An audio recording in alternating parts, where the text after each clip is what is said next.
और मैं आपको बताऊं कि ये मंदिर कितना महत्वपूर्ण है, इसको जब 1947 में गए सरदार पटेल और उन्होंने कहा कि यहां पे ये तो राष्ट्र की आत्मा का प्रश्न है, इसका पुनर्निर्माण, पंडित नेहरू जी उसके पक्ष में नहीं थे। आप उठा के देख लीजिए, मैं फिर कह रहा हूं ये सारी बातें रिकॉर्ड पे हैं। 1951 में जब डॉक्टर राजेंद्र प्रसाद जी को जाना था तो पंडित नेहरू जी ने हर प्रयास किया कि उसके लोकार्पण के लिए, सोमनाथ मंदिर के लोकार्पण के लिए भारत का राष्ट्रपति ना जाए। एक और बात मैं बस बता दूं, अपनी बात पूरी करूं कि ऑल इंडिया रेडियो के साथ पीएमओ का पत्राचार है, वो रिकॉर्ड पे है, जिसमें सारे जब प्रेसिडेंट के जितने प्रोग्राम्स होते थे ऑल इंडिया रेडियो को कवर करता था, लेकिन पीएमओ चिट्ठी लिखता है कि इस प्रोग्राम को कवर न किया जाए, इसके बावजूद हो गए। अब ये एक बड़ी बात सुनिए धर्मेंद्र यादव, एक बात कहते हैं जो आपने कहा ना कि नाम बदल दिया। सुनिए, आता हूं अश्विनी जी, आप मुझे पता है कि आप रिप्लाई करेंगे, 30 सेकंड दीजिए अश्विनी भाई, आ रहा हूं। आपने ये कहा ना कि नाम बदल दिया गया, ये भी पुरानी डिबेट है सर, और थोड़ा सा प्रोफेसर आप लोग हैं तो कम से कम आप लोग अपडेटेड रहा करिए। जैसे पूरे नोएडा में फिल्म सिटी एक जगह है, वैसे ही उसको वृहत रूप दिया गया, पूरा स्पोर्ट्स एनक्लेव बना जिसका नाम सरदार पटेल स्पोर्ट्स एनक्लेव रखा गया, और उसका एक छोटा सा हिस्सा वो स्टेडियम है जिसे अब नरेंद्र मोदी स्टेडियम कहा जाता है। तो सर थोड़ा सा पता नहीं कौन ऊपर क्या आप लोग बातचीत करते हैं। खैर अश्विनी मिश्रा बोलिए, आप ओम जी पर कुछ कह रहे थे। स्टेडियम नहीं था पहले, बोलिए अश्विनी भाई, बोलिए। स्टेडियम का नाम सरदार पटेल स्टेडियम नहीं था पहले, क्या इसको इन्होंने नरेंद्र मोदी स्टेडियम रखा है। अरे तो एक बता दीजिए, स्पोर्ट्स इनक्लेव में स्टेडियम एक छोटा सा हिस्सा क्या बड़ा हुआ, किसका मान बढ़ा? मैं आपसे सवाल पूछ रहा हूं। चलिए ठीक है, अच्छा ठीक। मैं अभी उस स्टेडियम पर चर्चा नहीं कर रहा हूं, एक फैक्ट था उसे मैंने देश के सामने रख दिया, ठीक है। अब आप ओम जी उपाध्याय पर कुछ कहना चाह रहे थे, सोमनाथ मंदिर की कवरेज अच्छी नहीं लगती है, राम मंदिर की कवरेज अच्छी नहीं लगती है, क्यों भाई, क्यों चुपता है इतना? नेहरू जी के लिए, नेहरू जी ने साफ साफ कहा था, मंदिर जो गवर्नेंस के लिए, गवर्नमेंट के लिए मंदिर होते हैं, उनको हम बोलते हैं भाखड़ा नागर बाग, खड़गपुर धाम, Indian Institute of Technology, AIIMS, steel panel, space science research. Government के लिए ये सारे मंदिर होते हैं। तो मंदिर सारे हट जाए इस देश में, मंदिर होती है, मंदिर सारे हट जाए, मीडिया कवरेज ना करे, क्योंकि आपको चुभता है, आपके पॉलिटिक्स के हिसाब से सूट नहीं करता है। साहब हमें सबसे पहले रोटी चाहिए, एम्प्लॉयमेंट चाहिए। तो मैं तो कह रहा हूं आस्था नहीं चाहिए ना, मतलब कांग्रेस पार्टी के लिए आस्था का कोई मोल नहीं है। आप रोटी और मंदिर की बात एक साथ नहीं कर सकते हैं, आप नौकरी और मंदिर की बात एक साथ, आस्था की बात एक साथ नहीं कर सकते हैं। आप आस्था को साइड कर देंगे, आप आस्था को साइड कर देंगे। अच्छा, मैं आपसे एक सवाल पूछता हूं, बिल्कुल आपसे भाजपा प्रवक्ता जवाब नहीं दे पाएंगे, मुझे 20 सेकंड दे दीजिए बस। कल को इतिहास लिखा जाएगा कि भारत के एक प्रधानमंत्री थे नरेंद्र मोदी, उन्होंने वोट चोरी की और गुजरात में दंगे कराने का उन पर, ये आपकी थ्योरी है सर, और जब ये इतिहास, अश्विनी मिश्रा ये आपकी थ्योरी है, इस देश की अदालत ने नहीं माना।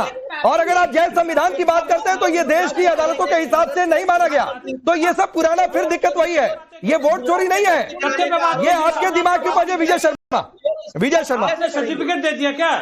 ये व्यक्ति आके जो मर्जी पकड़ा है। राकेश जी ये कौन सा मतलब है? बात का इन्होंने जवाब देना नहीं, कहीं का कहीं पहुंच जाना है। अरे तथ्य पे बात कीजिए ना, बताइए इंदिरा गांधी बाबर की कब्र पे क्यों गई? आपने नटवर सिंह ने लिखा अपनी किताब में, खुद बोला बाबर आपके क्या लगते थे, एक आक्रांता आपके क्या लगते थे? अफगानिस्तान में जाके वहां क्या कर रही थी इंदिरा गांधी, उसका बता दो ना। सोनिया गांधी आतंकियों के लिए क्यों रोती है, उसका जवाब दे दो आप। आपके राजीव गांधी, इंदिरा गांधी, जवाहरलाल नेहरू तीनों भारत रत्न लेते हैं, और आपकी पार्टी बनी है, पटेल को आप अपना बताते हो, उनको भारत रत्न क्यों नहीं दिया आपने? के अंदर आपके दिखता है, डॉक्टर अम्बेडकर को आपने भारत रत्न क्यों नहीं दिया? कैसी बातें करते हो यहाँ बैठ के? आपका चाल चरित्र पूरा देश जानता है। जिस दिन राम मंदिर का उद्घाटन हुआ था उस दिन काली पट्टी बांधकर आपकी प्रियंका वाड्रा, राहुल गांधी संसद में गए थे। ये आपका चाल चरित्र चेहरा है, और समाजवादी पार्टी हमें बताएगी हमें क्या करना है। अरे ये तो राम भक्तों पे गोली चलाने वाले हैं, ठीक। अरे ये तो राम विरोधी है, राम विरोधी हमें सिखाएंगे। चलिए 30 सेकंड धर्मेंद्र यादव बोलिए, आप कुछ बोले, फिर अखिल जी आ रहा हूं। 30 सेकंड धर्मेंद्र यादव। शर्मा जी आप नकली हिंदू हैं, देश को गुमराह मत करिए। जो प्रमुख सचिव उस समय थे, सुनिए जब गोली चली थी, सुनिए पहले, जब गोली चलाने की बात आप कर रहे हैं, उस समय के प्रमुख सचिव नृपेंद्र मिश्रा, महान बताने वाले अध्यक्ष बनाया आपने, और उस समय के मुख्यमंत्री श्रद्धेय नेताजी को आपने देश का दूसरा सर्वोच्च नागरिक सम्मान दिया। तो कि आपकी दिशा क्या है। अगर आपको अपने अकबर देश को गड्ढे में डालना, अच्छा सुनिए, अगर सांप्रदायिक दंगे पर आके आपको सत्ता हासिल कैसा कोई देश बता दीजिए। अच्छा सुनिए सुनिए सुनिए सुनिए, एक मिनट अस्मिता लूट के आपको अपनी सत्ता हासिल करना है। अच्छा धर्मेंद्र यादव जी, अरे धर्मेंद्र यादव जी, अरे धर्मेंद्र यादव जी, शहीद हो जाए उसमें भी पीट सकते हो, क्या आपको मुबारक हो, ये देशभक्ति आपको मुबारक हो। अरे आप लोग देख दो धर्मेंद्र यादव जी, आप तो कोई जवाब नहीं है। आपका तो माइक छीनता हुआ देखा है, पिता का पुत्र कैसे माइक छीन रहे थे वो सारे देश ने देखा है। मैं पर्सनली नहीं जाना चाहता। अच्छा एक बात बताइए धर्मेंद्र यादव, आप एक मिनट विजय भाई एक मिनट, धर्मेंद्र यादव आप अपने नाम में टाइटल में यादव लिखते हैं, आप अपने टाइटल में यादव लिखते हैं, आप हिंदू हैं? एक मिनट रुक जाइए, मैं आपसे सवाल पूछ रहा हूं, आप अपने टाइटल में यादव लिखते हैं, मैं सवाल क्यों पूछ रहा हूं बाद में बताऊंगा, और मैं मानता हूं कि आप हिंदू हैं, लेकिन क्या आप बताएंगे कि आप हिंदू हैं? राकेश पांडे जी, मैं तो कृष्ण वंशज हूँ, ये मेरा सौभाग्य है। मैं पूछ रहा हूं आप हिंदू हैं? सुन लीजिए, अब मैं कृष्ण मैं तो मानता हूं कि आप हिंदू हैं, आप हैं हिंदू? मैं कृष्ण वंशज हूँ, मैं पूछ रहा हूं आप हिंदू हैं? मैं कृष्ण वंशज बता रहा हूँ, मैं पूछ रहा हूं आप हिंदू हैं? कृष्ण वंशज हिंदू होते हैं यहाँ बताइए। हाँ ठीक, अब आपकी पार्टी के एक नेता कहते हैं कि यादव तो हिंदू ही नहीं है, कृष्ण वंशज हिंदू, आपकी पार्टी के एक नेता कह रहे हैं कि यादव तो हिंदू ही नहीं है। रिसर्च टीम से पूछ लीजिए ना, आपकी पार्टी के एक नेता कह रहे हैं यादव तो हिंदू ही नहीं है। से पूछ लीजिए, आप ग्रोथ से पूछ लीजिए, चैट जीपीटी से पूछ लीजिए, सब बता देंगे। मैं आपसे पूछ रहा हूँ, आपकी पार्टी के एक नेता, क्या नाम बताया? मैं कह रहा हूँ सुजीत जी, कि मैं, हमारे प्रोड्यूसर ने जरा बताइए क्या नाम है उनका नेता का? कर लीजिए, रिसर्च टीम से पूछवा लीजिए, बता देंगे हिंदू एक नहीं है। ठीक। शिवराज सिंह यादव फिरोजाबाद के जिला अध्यक्ष, वो कह रहे हैं यादव हिंदू ही नहीं है। राकेश भाई, आपको मिस इंटरप्रेट करने की आदत सी पड़ गई है। अच्छा, उन्होंने ये नहीं कहा, उन्होंने कहा मैं हिंदू नहीं हूँ, अब आप बोले सारे यादव हिंदू नहीं है। अच्छा सुनवा दे, समस्या इस बात की है। बिल्कुल आपकी समस्या यही है। उन्होंने क्या क्या कहा मैं बता अच्छा, हमारी समस्या, उन्होंने कहा कि जो वर्ण व्यवस्था है, जो मुंह से पैदा हुआ है वो ब्राह्मण है, आप मुंह से पैदा हुए हैं।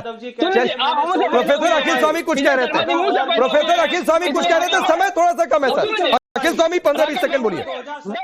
असल में ये नहीं है 10 सेकंड, नहीं है 10 सेकंड ना, नहीं है। ब्राह्मणवादी लोग जो हैं कृष्ण के वंशज को हिंदू मानने से इनकार करते हैं, उनका अपमान करते हैं। मैं यादव जी का पूरा सम्मान करता हूं, ये कृष्ण के वंशज हैं।